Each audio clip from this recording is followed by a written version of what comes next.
Are Arsenal going to beat Palace this weekend? Listen, I want to come up here and wanna because obviously Liverpool and Arsenal in a tighter race. I can easily say, oh yeah, Arsenal are gonna get a draw, Crystal Palace, blah blah blah. But Olise ain't there. I think they'll struggle. Even Jordan Ayew ain't there. I think Arsenal win this game comfortably as well. I don't think there will be any shocks this weekend. I'll be honest with you. I think this weekend we just get the two big clubs winning. Obviously, Liverpool win, Palace win. I think sorry, Arsenal win. I think both clubs just win. I really don't see a chance for Crystal Palace. I know Crystal Palace has been like they're solid, and sometimes they do rise to the occasion and stuff like that. But I really just do not give Palace a chance.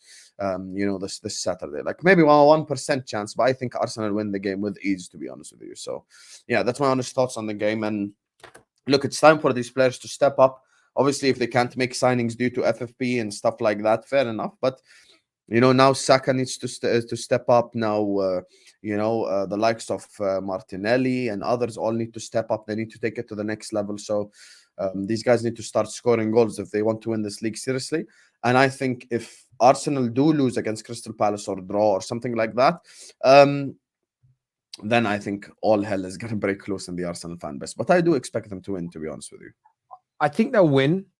I think they're going to win well as well. I think that I don't think they've been as bad in their last 7 games as people are making out. That's why I don't understand. I get the Arteta routers, the North Sides, the League Gunners, people that don't like Arteta and don't think he's good. I get them and their frustration during this time because they're just seeing what they believe to be the sort of the evidence of what they've believed for 4 years. I understand it. I get it.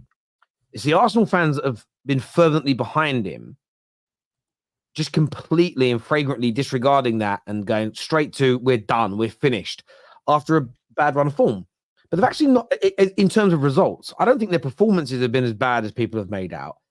They need to put the ball into the back of the net a little bit more. I know that's easier said than done, but I think they're capable of doing it. They've proven they can do it. Where I agree with you, though, and this is a bold statement, I think if they lose, not draw or win, if they lose to Crystal Palace this weekend, they may not even make the top 4. Oh, shit. You're going that far. And the reason I'm saying that is not because they're not good enough to, not because Arteta can't coach a team to play well enough to, not because I suddenly look at them and go, I don't think this Arsenal team is going to be able to handle the toxicity, the anger, the pressure, the negativity that will come from its fan base. I understand, and people say, stop it. I genuinely believe there's 2 things here. Look at Villa and look at Spurs. They can cope with a few defeats. Their fan bases are on cloud 9 right now. There's a feel-good factor. There's a happiness. The same that Arsenal had last year. There was even when it went wrong a little bit, come on, guys, you can do it. Now there is a do it or I'm going to be fuming. And I don't think the Arsenal players and club are ready for that type of pressure to be pushed in that way. You hold the standards, but your actions of how you hold the club to those standards can't be like Real Madrid. And I've thought about this a lot in the last few days. I get, and I see it from so many Arsenal fans now. They're in this, well, Real Madrid fans break car windows. Real Madrid fans whistle halfway through a game. Real Madrid fans act this way and look how good Madrid are. Yeah, but that's learned behavior over 100 years. That is essentially, genuinely, that is a, and people say it's just Madrid been winning Champions League since the 1950s. You're talking about 50-year culture right here. More than that, this is a 70, 80-year, best part of a century worth of culture. And some are saying it's only the fans online. It isn't. I hear it in the Emirates Stadium when I'm listening. Arsenal fans have got to get behind this team, even if you're feeling angry, because it's how you're going to move forward. And I gave this example yesterday, and I'll give it again on this show. There's an experiment they did in the States with some monkeys. And they got 10 monkeys in a cage, and every time they went up a certain flight of stairs, they sprayed them with water. What started to happen is if any of the monkeys went near those stairs because they put food on top of it, if any monkey went near it, the others would grab him, pull him down, and give him a bit of a beating and say, don't you dare go near those stairs. We don't want to get sprayed with water. Over the course of a year, they one by one removed a monkey and put a fresh monkey in it. And anytime that new monkey went near them stairs to get the food, they dragged the monkey down, give him a little slap, said, you don't go on those stairs. Within a year, there was not one single monkey left in the environment who'd ever been sprayed with water. They had no idea what happens if somebody goes up the stairs, but every time a new monkey came in, they didn't let them walk up the stairs still. It was learned behavior.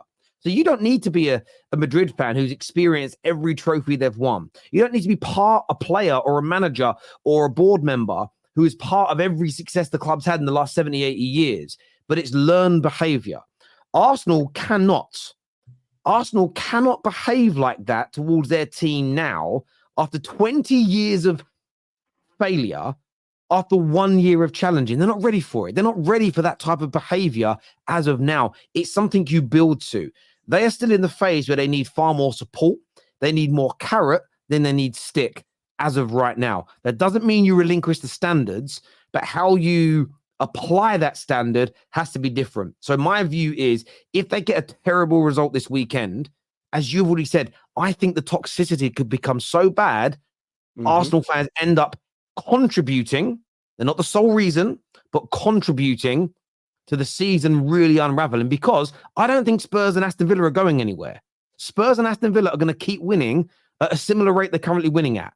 Liverpool ain't dropping off and City ain't dropping off. So if Arsenal don't get out of this rut and their fans don't get behind the players to get them back on course, it is not inexplicable. It is not beyond the realms of possibility that they narrowly miss out on a top 4 position.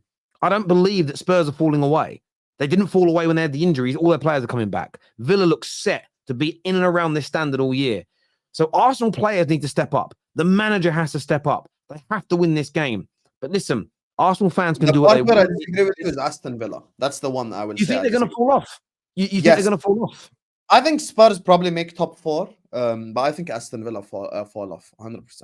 I don't trust Aston Villa's away form. Aston Villa are going to fall off. That's why I think Arsenal, in my opinion, look, I've seen this Aston Villa story before multiple times. I've seen it with Leicester. I've seen it with Everton. I've seen it with West Ham.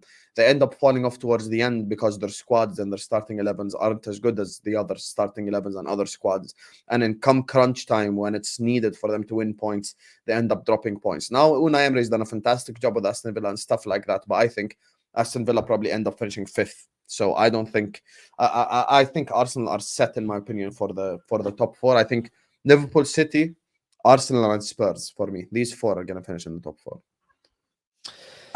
Yeah, look, I get where you're coming from. There's a great comment that came in here that says, Terry, why can you have this energy for Arsenal and Arteta, but not the same for United and Ten Hag? Because the situations are different, my friend. Man United are not in the same situation that Arsenal are in right now. We're not in a title race, which I believe Arsenal can be. I don't see their manager right now falling out with these players and all these problems that are going on. However, where my energy is the same, if Arsenal regress this year based on last season, don't win anything, fail at every obstacle, FA Cup, they're out of, League Cup, go out in the next round of the Champions League, finish 5th, finish 4th, nowhere near the top, then my energy would be identical. And that is, I think the manager should go. I think he's taken them as far as he can. But I can't treat every scenario step by step exactly the same, because everything is different. So that is why. But yeah, as I say, look, the biggest people here are the managers and the players. You need to keep the standards high. You've got to push them and criticize them when you need to. But one thing I keep feeling when I watch Arsenal play, you can feel it coming through the TV screen. The anxiety in the air didn't exist there last season. And I get why, because the expectations have risen. And I get why you feel that way, but bury it. Be supportive.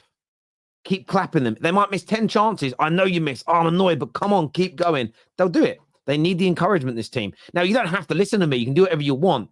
But if things keep going the way they are with the fans and the anxiety at the moment, it isn't going to help the team. It's all part and parcel for me. You know, there's a reason why people talk about football heritage and why so often it gets you through big games and big moments. Because the fans, the players, the club have been there. They can handle that pressure. But it's a collective.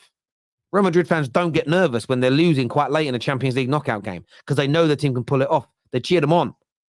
They don't sit there and go all silent and create this nervous energy that seeps into the team. You've got to develop that over time. Like against City, when they were 1-0 down and came back towards the end. Must win for Arsenal, because I'm sick of this insecure fan base. That's also part of it. For 2 weeks, I've been seeing revisionism on Leno, Lacazette, and Maitland-Niles, but that's just it. Manny, do you get my point, Manny? Manny, do you get my point? Some gooners will look at that and go, oh, Terry's being disrespectful. I'm not. I've seen people talk about they should have kept Lacazette, that Leno is a better goalie. That's only if we had someone like a Maitland-Niles in the team now. I've actually seen at Anfield, Lacazette missed 2 1-on-1s and then Liverpool beat them 4-1. I'm gonna make you laugh, bro. I've seen Arsenal fans who were at the forefront of the Wenger out movement, who screamed blue murder for Unai Emery to go, who cried for systemic change at the club, state they were in a really good position when Mikel Arteta took over because they'd won some FA Cups and been to some finals. That is how I've seen them revise. That's why I say to you, if this goes wrong this weekend, it could all unravel because more and more are doing it. I'm not making this. I've seen people say they were in a good position when Arteta came in. No, they were not in a good position. It's crazy. The lies are crazy. The lies. Unai Emery, that 3/4 of them praised, had the easiest run to a top 4 finish, bottled the top 4, and then lost to Chelsea in Baku 4-1. So, like, Arteta didn't come into an easy situation, definitely. Yeah, it's as I say, it's watching it from the outside in. Maybe I'm also reflecting a little bit, projecting, a little bit, because I'm a United fan. We're absolutely in the mud, and they seem angrier than Man United fans. And I'm like, how is this plausible? How is it plausible that you're angrier than me? Imagine if the Prem called to stand the 09 to 11 Barca squad. Pep, not my babies. I don't want to get what you mean. She was basically saying, imagine they call the Barca players. Evidence. Yeah. I get you now. How are the teams cook the books? Our owners, FSG, don't spend money. He's basically responding to the other super chat that said everyone is guilty. He's saying we don't even spend money compared to the thing. And look, Liverpool, FSG out, man. I'm never gonna change my mind on that unless they show me 3 years worth of ambition. This transfer window is prime example, by the way. Currently, this current January transfer window, obviously Klopp, I think, needs 1 or 2 signings to go ahead and win this league. But yeah, I think we probably just do a cup treble this season. But if they do that, you start naming them communist North London. Now, that isn't what I do. Now, I know you're doing it as a bit of a joke. As I said very clearly, they must criticize still. You weren't good enough today. But you're not good enough today. We need you to improve. We need you. It's very different from, I'm not going to swear, but you're a washed son of a gun, son of the mother, you scumbag, you sending bad DMs. You don't need that. Right now, you don't need that. That isn't going to help you. And this is what I've said before. I think Jurgen Klopp called this out, and he's right. It's sort of when Liverpool brought in psychologists to help the players with the online abuse they were getting, it isn't making us better. So I get you thinking, and this is the irony. Fans go, you haven't got to tell everyone the truth. It doesn't help. Look at what Troy Deeney did. I love it when a man tells the truth. He's sacked now, isn't he? How's that going to help the team? You know what I mean? People come out and say, oh, Jose did the right thing by calling Man United. What did Troy Deeney do? He was managing Forest Green Rovers, and he spoke about the players. It was funny to watch. He just ripped into how bad they were and how much has got to change at the club. Because he did it all publicly and on podcasts and stuff, he's lost his job. So even though he's probably right, how is he going to implement those changes that he's noticed now that he's alienated himself and got sacked? And the same people were like, Jose was right about United, yes, but not the way he went about it, because we haven't got better since 2018. So what good has it done my club? You know, and you can slag off an Arsenal player all you want and say, I'm just holding the club to high standards. But what if you're told by professionals that the way you're doing it is making the players perform worse than they are? Surely you don't want that. I don't know. Maybe they do. It's confusing to me. But there we go. If Arsenal don't win against Palace, fire Teta is what Robert People has got to say here. Again, hey, Rob, fair enough. If you want Arteta out, if you lose to Palace at home, I hear it. Like, I actually understand. Listen, 1 win in 8, maybe 8 points at the top of the league. I can understand it. Still in the Champions League, though, so maybe not. And the other question is, who is better out there that's going to improve you, that you could get? I know everyone goes, Simeone, he ain't coming now. Ancelotti's not leaving Real Madrid for you. Zidane's not coming to England. So who is better that Arsenal can get now, in this moment? That's also got to be factored in. Because it's Terry, you know what it is? You know when all of them are going to turn, or 99% of them are going to turn? Porto. If they get knocked out by Porto, I think they're all going to lose their mind. And listen, if they end up 12 points off the top by then, and they get knocked out by Porto, then I agree, because the season is over. Then I understand it. Then I get it. But turning now, I don't think it's going to help you. But again, I don't care what you do. It's your club. If it goes wrong, it's no skin off my nose. It doesn't bother me. I just think, again, I just keep hearing from so many gooners, Real Madrid behave like this, though. but you're not Real Madrid. It doesn't make sense to me. It really don't make sense to me.